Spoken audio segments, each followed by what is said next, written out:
Boum. 23-0. C'est pas possible là. Comment une chef comme toi peut me battre au basketball? Le talent peut-être? Tu sais Long, je veux pas te vexer, hein, mais je pense que tes chaussures ne sont pas du tout adaptées à la bonne pratique du basketball. Tu veux sans doute parler de mes superbes sandales en cuir? Ouais? Les mêmes que Russell Crowe dans Gladiator? Oui, si tu veux, ouais. Les mêmes que le Pit dans 3? Ouais, oui aussi, ouais. Les mêmes que les athlètes durant les premiers Jeux Olympiques? Okay, c'est un peu chiant là. Les premiers marathoniens, Lucas, ils avaient quoi au pied? Des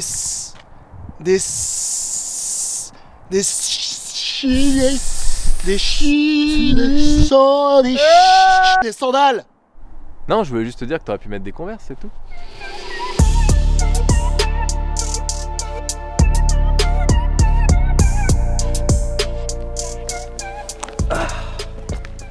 Bon, vous le savez, j'adore les Converse. C'est quand même fou ça, de ne pas se lasser de vêtements au moins pendant plus de 20 ans. Comme les belles sandales de mon grand-père qui sentent bon la garrigue. D'ailleurs, si vous aussi vous avez des vêtements que vous portez depuis plus de 20 ans, n'hésitez pas à me le dire en commentaire, j'aimerais bien en discuter avec vous. Bon, et comme je sais que vous êtes nombreux à apprécier les Converse, je me suis un petit peu renseigné et j'ai repêché des petites anecdotes sympas sur les Converse. La Converse Rubber Shoe Company, oui avant Converse s'appelait comme ça, a été créée en 1908 par Marcus Miles Converse à Malden dans le Massachusetts au nord de Boston. Bon, au départ la Converse Rubber Shoe Company ne fabriquait pas de chaussures de sport, mais plutôt des chaussures fourrées avec des semelles en caoutchouc. Puis en 1915 à peu près, l'entreprise se tourne vers la chaussure de sport et les commercialise pour 5 $, qui sera la plus vendue de leur gamme, et cette chaussure s'appelle la Converse. Bon, Marquis en avait déjà sous le capot, hein. Rappelez-vous, il fabriquait des semelles en caoutchouc et aussi des vêtements imperméables. Il est donc normal que ces chaussures rencontrent un franc succès. Et Lucas, Hein? que font deux chaussures qui parlent? Je sais pas. Elles conversent. La diversification de Marquis dans la chaussure de sport va payer, surtout dans le basketball. Et c'est en 1920 que la All-Star est créée. À l'époque, l'entreprise voulait séduire les plus grands athlètes. Et là, bingo. La même année, Chuck Taylor de l'équipe de basketball de Akron Firestone entre dans les locaux de Converse et dit oui, les Converse font mal aux pieds, nanani. Du coup, Chuck et Converse vont faire une sorte de collab ensemble, un peu comme Jordan avec Nike. Ils améliorent ensemble la forme de la chaussure pour la rendre plus confortable et font le tour des US pour en faire la promo. Il faut savoir que Chuck est très impliqué pour faire la promo de la chaussure, hein. Vraiment très impliqué, il sent le filon le gars. Donc ils vendent énormément de paires, hein, et en 1932, Chuck a si bien bossé pour diffuser la bonne parole que Converse décide de frapper les bords de son étoile, celle à l'intérieur de la cheville, le nom Chuck Taylor. Une légende est née. Chuck est tellement bon commercial qu'en 1936, il arrive à coller ses baskets au pied de la sélection américaine de basketball aux Jeux Olympiques. Bon, vous l'aurez compris, un très bon gars ce Chuck. Et puis vient la guerre.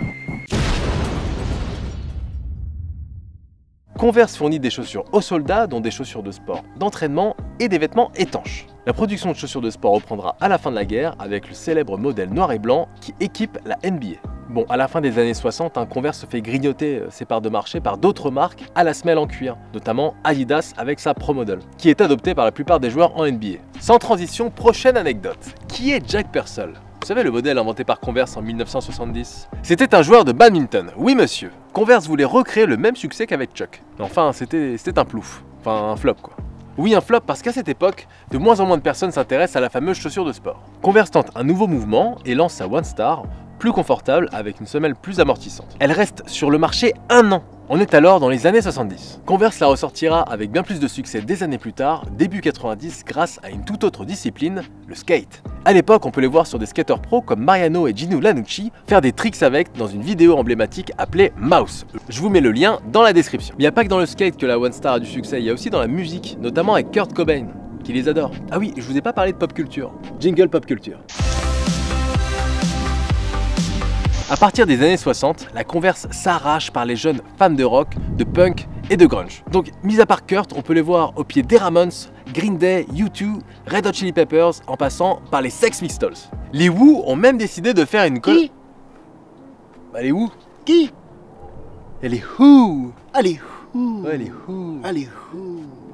Je disais, les Who ont même décidé de faire une collab avec Converse et d'y apposer le drapeau britannique. Ils la baptisent naturellement l'Union Jack. Mais on peut aussi la voir au cinéma, notamment dans West Side Story, et même dans Grease. Puis on l'aperçoit dans The Basketball Diaries sur Leonardo DiCaprio et dans le magnifique Retour vers le futur au pied de Marty McFly. Sans oublier bien sûr Stallone dans Rocky et même Daniel Radcliffe dans Harry Potter. Allez, maintenant, anecdote cinématographique. En 2006, Sofia Coppola signe Marie-Antoinette et oublie volontairement une paire de Converse couleur bonbon sur un plan. Elle était vraiment cool cette Marie-Antoinette. Voilà, partie pop culture terminée. Jingle! On est alors dans les années 80 et la Converse est de moins en moins portée. On est loin de l'époque Chuck Taylor. Et vous savez ce qui va les achever? L'arrivée de la Air Jordan. C'est la dure loi de la jungle. Puis l'entreprise a survécu jusqu'en 2001, jusqu'à se faire racheter par Nike. La bonne nouvelle, c'est que Nike n'a pas tué Converse. La mauvaise, c'est que Nike a transféré les productions de Converse des États-Unis en Asie. Pour réduire les coûts évidemment. Ce qui en résulte une qualité moins bonne. Ah c'est moche hein. Allez, encore un truc moche. En 2016, Converse, donc Nike, annonce le redesign de la Chuck Taylor et l'appelle la Chuck Taylor 2. Avec plus de rembourrage sur la semelle, c'est le plus gros flop commercial que connaît la marque depuis son rachat. Bah oui, pourquoi changer un truc qui marche les gars? Voilà, maintenant vous avez tout. Ah non, encore un petit truc. Quelle Converse acheter aujourd'hui? Alors évitez d'acheter vos Converse dans des centres commerciaux. Vous y trouverez des Chuck Taylor classiques fabriqués en Asie.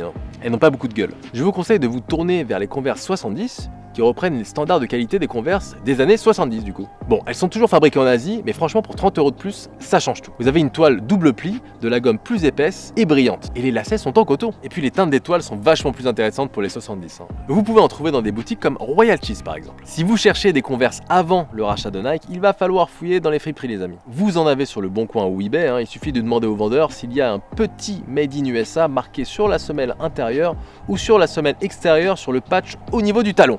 Voilà, tout est dit. Ah oui, dernière petite anecdote quand même pour la route. Tu quand même. La paire de Converse Fast Break que Michael Jordan portait aux Jeux Olympiques de 1984 s'est vendue pour la modique somme de 190 373 $ très exactement lors d'une vente aux enchères. Du coup Converse, enfin Nike plutôt, a décidé de les rééditer et ça ressemble à ça. Ah c'est pas fou hein. Voilà, donc cet épisode est terminé, je l'ai un peu écrit différemment, j'ai mis quelques petites anecdotes, etc. Je sais pas si ça vous a plu, n'hésitez pas à me dire en commentaire ce que vous avez aimé ou surtout ce que vous n'avez pas aimé. Enfin surtout, vous savez pas trop, vous savez, oh, je te vois d'ici. En tout cas, si vous avez kiffé cette vidéo, n'hésitez pas à la partager autour de vous, moi ça me fait toujours plaisir quand vous la partagez autour de vous. Et moi j'adore le partage, partagez-la. Et surtout, mettez de la crème solaire, pas comme moi, parce que j'ai oublié. Ça se voit non? Ça se voit Pierre? Ça se voit.